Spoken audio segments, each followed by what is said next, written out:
लक्ष्मी नारायणी जी, बहुत स्वागत है आपको। एक बार सम्मान करो ताली बजाकर। मेरे आदरणीय ज्येष्ठ भ्राता जी बैठे श्री सुमन किशोर नौटियाल, आपको भी वंदन है, प्रणाम। सभी ब्राह्मणों का सम्मान करो, अभिनंदन करो। पितृ पूजा चल रही, पितृपक्ष है, और पितृपक्ष में ब्राह्मण पूजा की बहुत महिमा है। पुण्य एक जग मोह नहीं दूजा, मन क्रम वचन विप्र पद पूजा। तो पुरोहित क्या चाहता है? बोले मेरे यजमान का कल्याण हो, दान दे न दे। तो सज्जनों, वो सेठ जी पूछते थे कि महाराज ब्राह्मण देवता ऐसी कोई पूजा नहीं जिसमें कुछ खर्चा ना आता हो। तो ब्राह्मण देवता जानते थे कि ऐसी पूजा भी हमारी यहाँ मानसिक पूजा है, लेकिन सेठ को नहीं बताते थे ब्राह्मण। क्यों? क्योंकि सोचते थे कि अपने पिताजी की तिथि पर थोड़ा बहुत दान देते भी हैं, और अगर वो पूजा बता दी तो वो भी बंद हो जाएगा। इसलिए ब्राह्मण नहीं बताते थे। लेकिन हाँ, पुरोहित सेठ के पास जरूर जाते थे, बहुत धनवान। तो एक दिन ऐसा संयोग हुआ, जैसे आज मंगलवार है ना, तो मंगलवार का दिन था और सेठ जी पुरोहित जी से कह रहे, बोले आज मैं दान करूंगा, दान करूंगा मैं आज। तो आज पुरोहित बड़े प्रसन्न हो गए कि भगवान ने कृपा कर दी, महादेव ने, कि आज हमारे सेठ के मन में ये भाव प्रकट हो गया कि मैं कुछ दान करूंगा। तो पुरोहित जी को लगा कि आज सेठ न जाने कितना दान करता है और कितना देने वाला है, किसी को किसका भला होने वाला है। कहा, बोले महाराज सेठ जी आप क्या दान करोगे?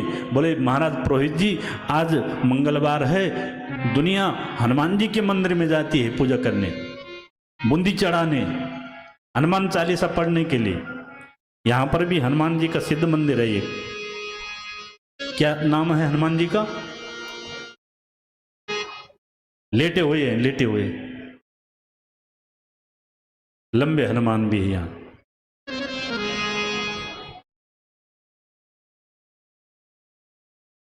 भीड़ लगती कि नहीं लगती मंगलवार को?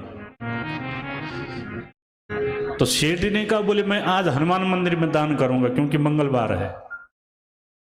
तो जैसे ही सेठ गया, लाइन लगी थी दर्शन करने के लिए, कोई बूंदी चढ़ाने के लिए, सेठ भी लाइन में खड़ा हो गया। अब ब्राह्मण को लगा कि सेठ जी घर से तो कुछ ले नहीं गए देने के लिए, आखिर चढ़ा क्या रहे होंगे, कितना चढ़ा रहे होंगे।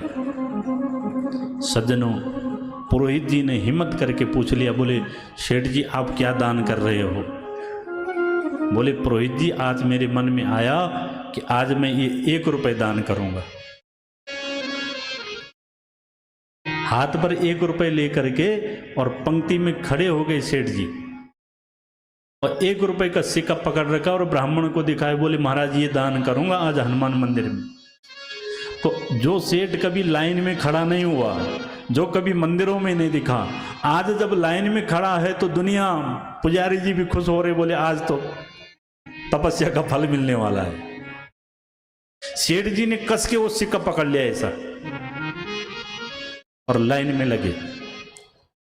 जब 2 लोग आगे रह गए दर्शन के लिए, 2 लोग खड़े थे आगे, तो सेठ जी के मन में ये भाव आया कि क्यों नहीं एक बार मैं अपने पैसे का दर्शन करूं। सोचो, इतने दिनों तक ये मेरे पास रहा, क्योंकि कंजूस, दान कभी करता नहीं था, इतने दिनों तक मेरे पास रहा और आज मुझसे जुदा हो रहा है, तो एक बार देखूं तो। सज्जनों, जैसे ही सेठ ने अपनी हथेली खोली, तो हथेली खोली तो वो वैसे उस सिक्के पर पसीना पसीना चिपक गया। तो सेठ क्या बोलता है उस सिक्के को कि अरे तू रो रहा है।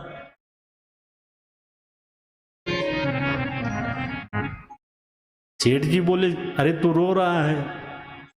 अपने आप में बातें करने लग गया, बोले तू मुझे लगता है इसलिए रो रहा है कि इतनी दिनों तक मेरे पास रहा और आज मुझसे बिछड़ रहा है, बिछड़ने के दुख से तू रो रहा है, मैं जान गया हूं। सेठ मनी मन कह रहा और उस बात को बाहर भी बोल रहा है कि अगर तुझे इतना दुख है बिछड़ने का तो देख मैं तुझे अपने से जुदा नहीं करूंगा। और सेठ ने वो सिक्का रख दिया फिर से जेब में।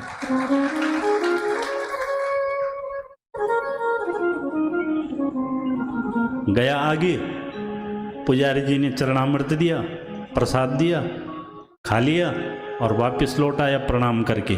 अब लोग देख रहे कि सेठ तो आया तो था लेकिन कुछ दान पुण्य कुछ भी नहीं किया। घर में जब लौटा तो पुरोहित जी ने पूछा, बोले सेठ जी किया दान? बोले महाराज कैसे दान करता? बोले क्या हुआ? भीड़ ज्यादा थी? बोले नहीं नहीं, मैं पंक्ति में खड़ा हुआ, मेरी बारी आ भी गई थी, लेकिन जब मैं उस सिक्के को चढ़ा रहा था तो मैंने सोचा एक बार उसको देख लूं। तो महाराज वो पैसा मुझसे बिछड़ने से इतना दुखी हो रहा था कि वो इतना रोया